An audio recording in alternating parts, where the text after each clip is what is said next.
In the year 793, a chill wind swept across the fjords of Norway, carrying with it whispers of destiny. In a small village nestled between towering mountains and the icy waters of the North Sea, a boy named Bjorn was born.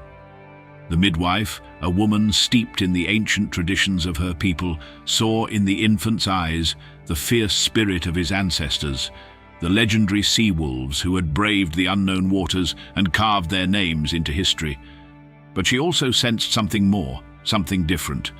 The old ways were changing, and with them the fate of those who would come to be known as Vikings. Bjorn grew up in a world defined by hardship and survival. His father, Sigurd, was a respected warrior and farmer, known for his skill with an axe and his wisdom in matters of the sea. Sigurd taught his son the ways of their people, the art of sailing, the secrets of the stars, and the ancient sagas that spoke of gods and heroes. But more than anything, he instilled in Bjorn a deep reverence for the sea, which both gave life and took it away with equal indifference. The winters were long and brutal, with the sun barely rising above the horizon for months on end. The summers, though brief, were a time of frantic activity, planting crops, repairing ships, and preparing for the raids that had become a way of life for the Norsemen. The sea was their lifeblood, and the lands across it held the promise of wealth and glory. Bjorn, like the other boys of the village, dreamed of the day he would join his father on a raid, of the day he would earn his place among the warriors. But the world was changing, and the seeds of that change were already taking root in Bjorn's heart. The summer of Bjorn's 16th year was one of ominous anticipation. The village elders spoke in hushed tones of a great raid that would surpass all others, a raid on the island of Lindisfarne, where a monastery rich with gold and treasures lay ripe for the taking. Sigurd, though cautious by nature, agreed to join the raid, driven by the prospect of securing a future for his family in a time of growing uncertainty. Bjorn stood on the shore as the long ships were prepared, his heart pounding with a mix of excitement and fear. The dragon-headed prows, carved with intricate designs, seemed to come alive as the ships were pushed into the water. The warriors, clad in leather and iron, took their places, their faces grim but determined. Bjorn's father handed him an axe, its handle worn smooth by years of use, and nodded. This would be Bjorn's first raid, a rite of passage that would mark his transition from boy to man.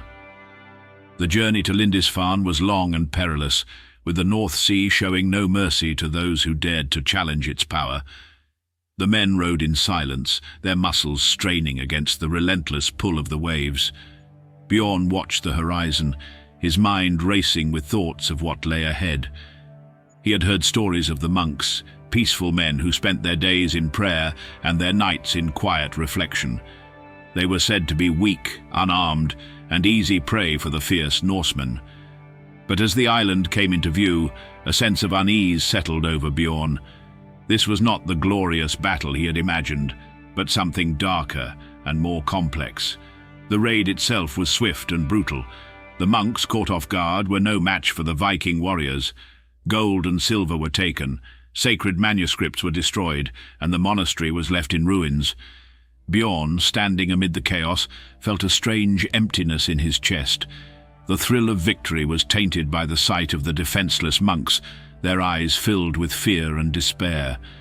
As the long ships sailed away from the smoking remains of Lindisfarne, Bjorn couldn't shake the feeling that something vital had been lost. In the years that followed, the raids continued, spreading terror and destruction across the coasts of Europe. The Vikings became infamous, their name synonymous with fear. But as they took more and more, they began to see the limits of their way of life. The lands they plundered were rich and fertile, far more conducive to farming than the rocky soil of their homeland. The people they encountered, though initially hostile, were skilled in arts and crafts that the Vikings had never seen.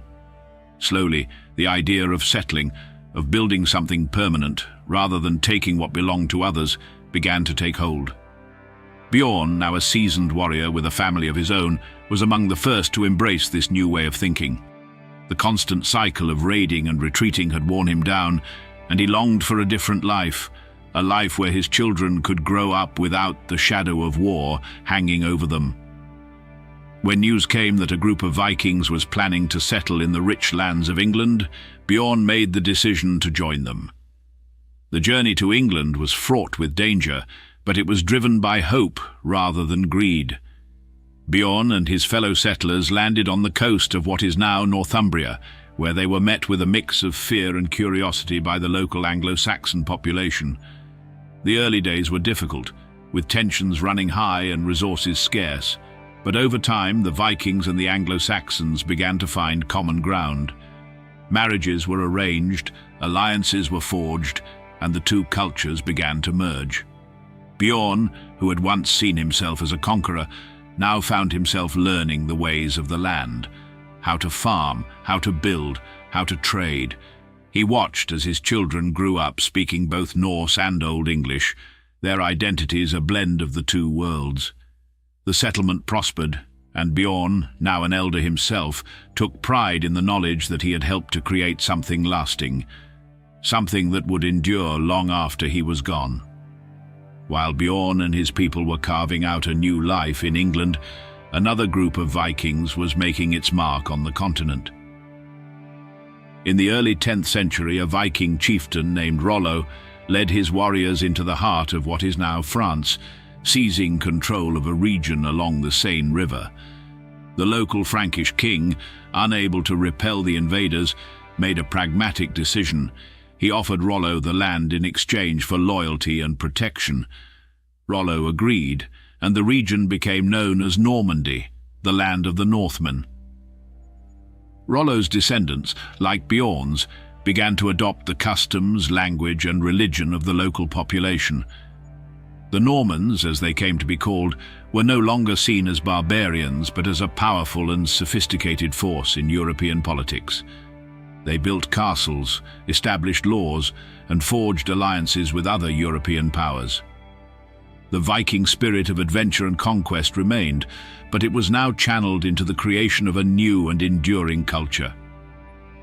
Bjorn, now in his twilight years, heard stories of the Normans and felt a kinship with them, despite the miles and years that separated them. He saw in them the same desire for something more than just survival, the same drive to build, to create, to leave a legacy that would endure. But he also understood the cost of that legacy, the sacrifices that had to be made, the old ways that had to be left behind.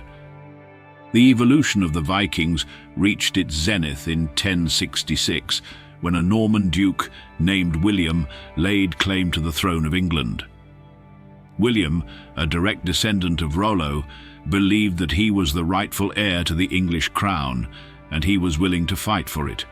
His claim was challenged by the Anglo-Saxon King Harold, and the two armies met on the field of battle near the town of Hastings.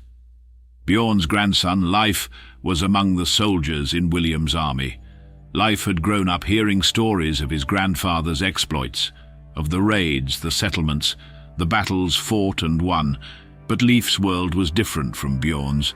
He was a Norman, a product of the blending of cultures that had taken place over the generations.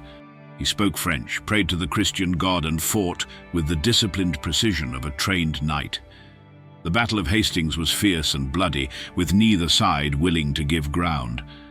Leif fought with all the skill and strength he had inherited from his Viking ancestors, but also with the knowledge that this battle was not just about conquest, it was about securing a future for his people. As the sun set on the battlefield, William's forces emerged victorious, and the course of English history was forever changed. Leif, standing amid the carnage, felt a mix of pride and sorrow. The Vikings had once been raiders, feared and hated across Europe. Now they were kings and rulers, their legacy etched into the very fabric of the continent. But the cost had been high. The old ways, the traditions that had defined them for centuries, were fading away. The sea wolves had become landowners, their fierce independence tempered by the demands of governance and diplomacy. Bjorn lived long enough to see the changes that had come to his people, and though he sometimes longed for the simplicity of the old ways, he knew that the evolution of the Vikings was inevitable. The world was changing, and those who could not adapt would be left behind. But even as the Vikings became rulers and kings, they never completely lost the spirit that had driven them to the sea in the first place. The legacy of the Vikings is not just one of conquest and settlement, but of transformation. They were people who embraced change, who saw opportunities where others saw only danger, who carved out a place for themselves in a world that often seemed hostile and unwelcoming. They left behind a legacy that can still be seen today in the languages, cultures, and nations of Europe. Bjorn, in the last days of his life, would sit by the fire and tell his grandchildren stories of the old days, of the raids, the battles, the long journeys across the sea. But he also spoke of the new world they were building, a world where the Vikings were not just warriors, but farmers, traders, and rulers. He knew that his people had changed, but he also knew that they had not lost the essence of who they were. As he closed his eyes for the last time, Bjorn thought of the sea, the vast, endless sea that had given him life, that had shaped his people, that had carried them to distant shores and brought them back again. The sea, like the Vikings, was always changing, always in motion. And so, the story of the Vikings did not end with Bjorn's death, or with the Battle of Hastings, or with the rise of the Norman kings. It continues in the stories we tell, in the lives we live, in the spirit of adventure and exploration that still drives us to seek out new horizons, to embrace change, to evolve. The Vikings may have left their longships behind, but their journey is far from over.